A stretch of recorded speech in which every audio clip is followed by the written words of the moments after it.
Okay, I'm pretty sure it is going, so we will start. All right, so hello class. This is group number 3. We're going to be introducing the benefits of play. My name is Brooke. I'm Erin. My name's Lela. And I'm Bayla. All right, so the first topic that we wanted to talk about was exercise and active play. The importance of physical play can increase academic achievement, improve health, and reduce depression, even through simple games with rules and interactions. Body movement can increase brain functioning in so many different ways. When we were going through it, there's so many benefits of actually connecting with the brain, so cerebral flow, increasing neurotransmitters, and then indirect results of better mood. So the concept of being active can actually benefit the way that you think and kind of keep children's minds going even when they're not in class or doing any sort of studying. Rules and games are very beneficial to kind of give structure to children at a very young age. Flag football, tag, hide and seek, or any kind of running or catching games have rules and boundaries that help children kind of abide by those rules and kind of become more active, being social, but also learning the concepts of working with other people within some sense of boundary.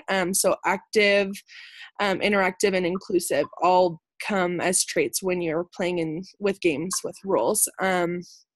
Games according to rules allows children to participate or become socially included. So if they chose not to participate or not to follow the rules, there's a lot of times where the kids will be excluded, which also builds some sort of sense of social placement within the children, which is really beneficial when they're playing these games. And then any outdoor games is very beneficial for kids to be away from screens, television, or laziness, especially because in class there's so much more introduction to screens even in school. And then coming home and being in front of iPads or TVs or whatever the case is, it's nice to be outdoors and to kind of get your body moving as well as your brain. Physical management is also super important just because there is a large percent of children that are becoming obese in the U.S. more specifically. So physical play creates habits of healthy exercise even as a young age.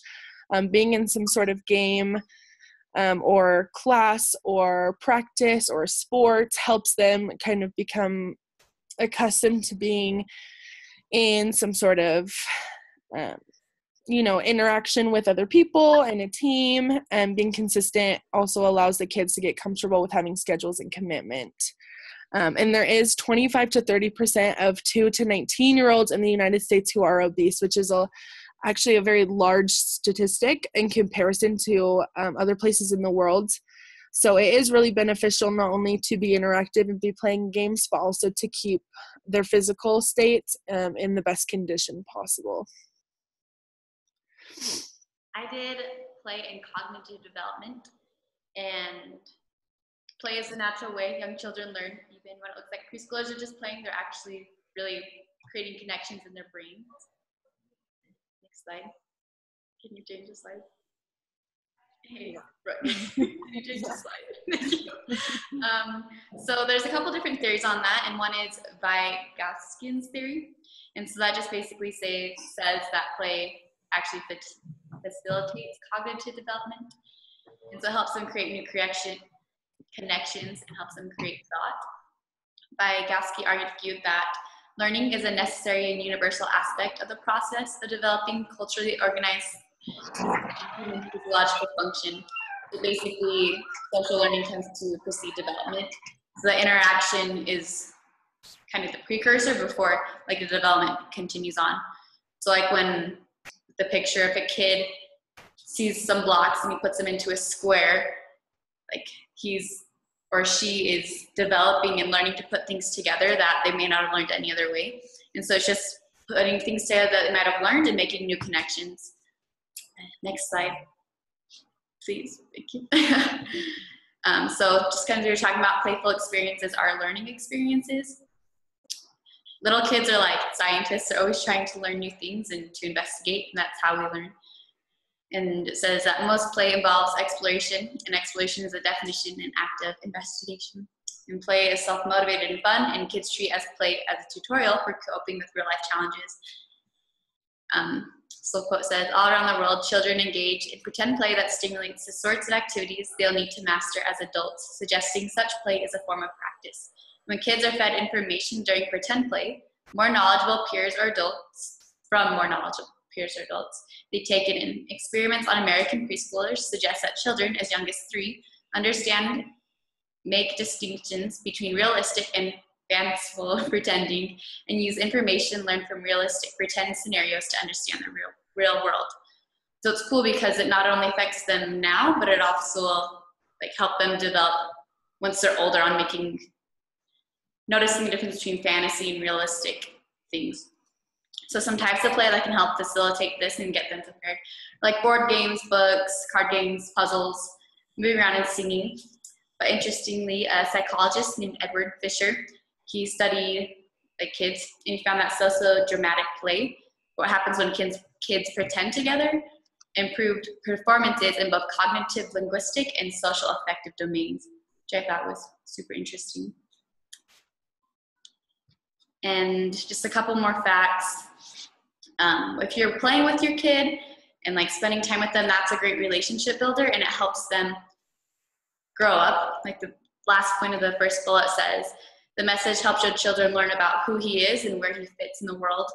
And so as you develop that relationship with your child, it helps them grow up more stable and more secure of themselves as a person, which will help them when they're older, when they're making decisions and things.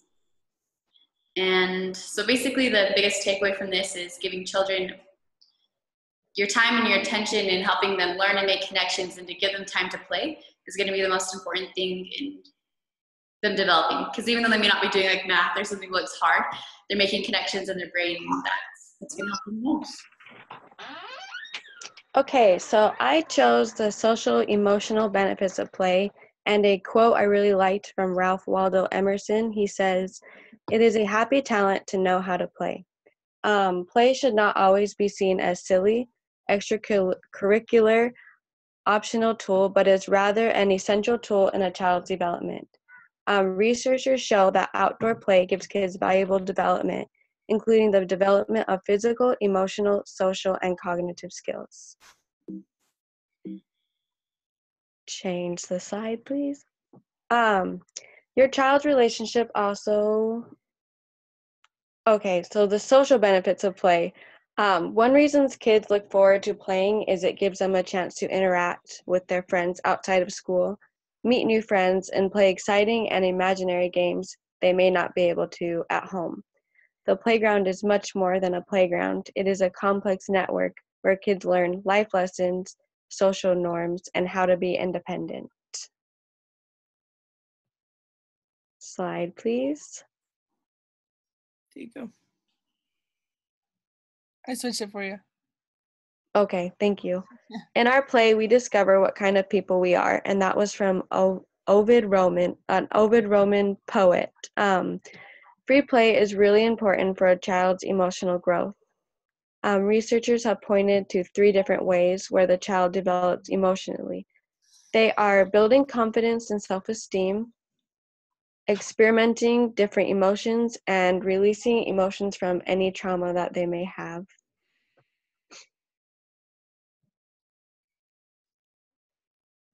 And my last slide is group interaction. Group play is where kids learn with social rules and cultural rules as well. Group play teaches them about real life relationships and how to connect with each other. They can learn self-control, have negotiation skills, survival skills, independence, and acceptable group activities to build on as they grow up.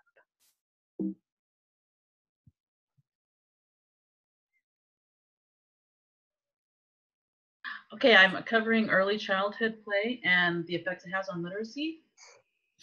Next slide, please. So how does play help prepare young children with needed literacy skills?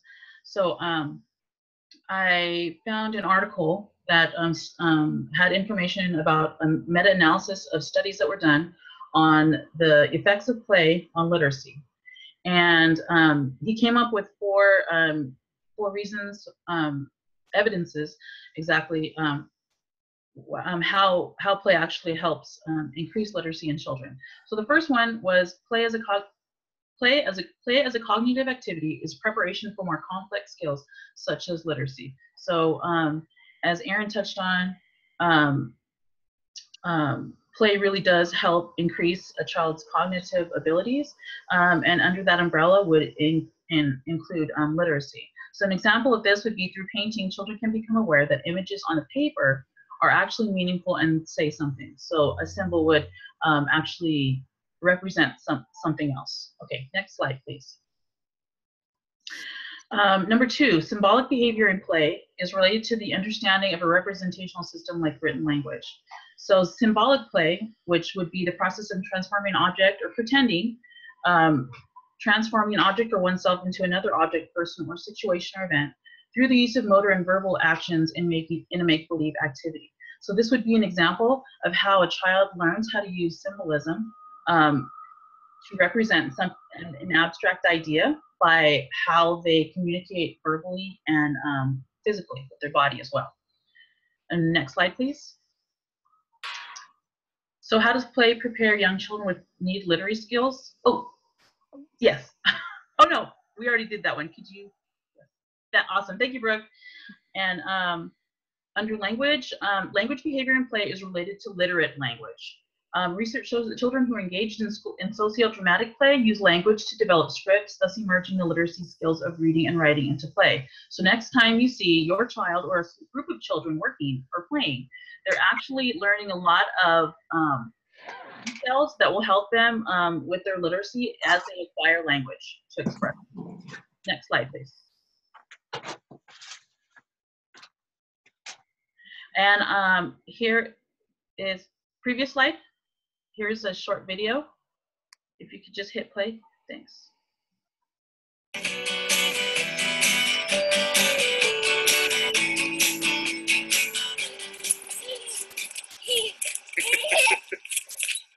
You win.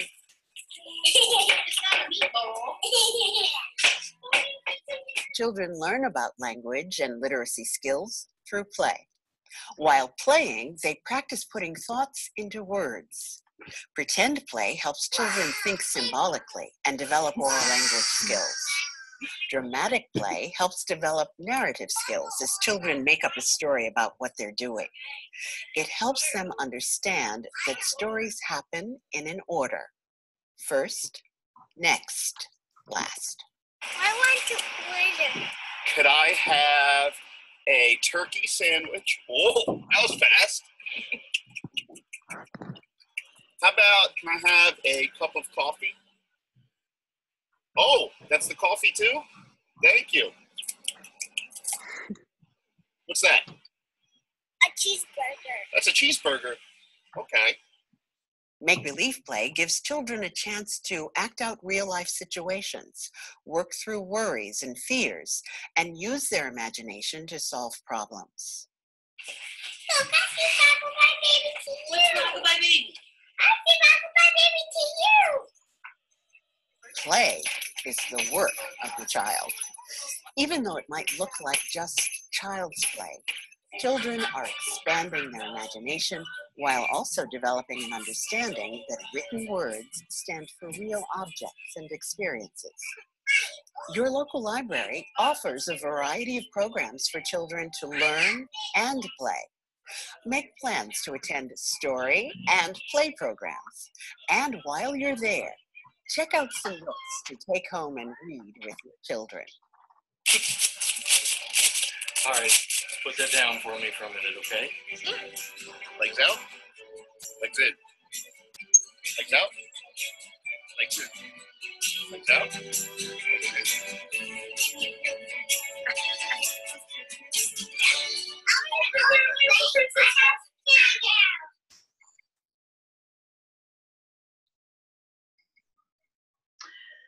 And this is a quote by Albert Einstein. Play is the highest form of research. So as we've seen through everyone's, all the information we found on play, play is a lot more than what we see on the surface. There's a lot of learning. There's a lot of connections going on in the brain, and really how the child is connecting to the world outside themselves. And this is a benefit that I think often goes unseen. Thank you very much.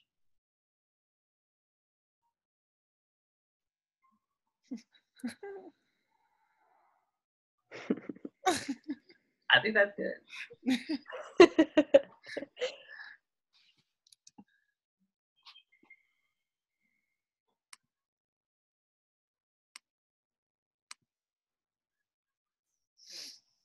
Okay. I just want to show them our works cited, and then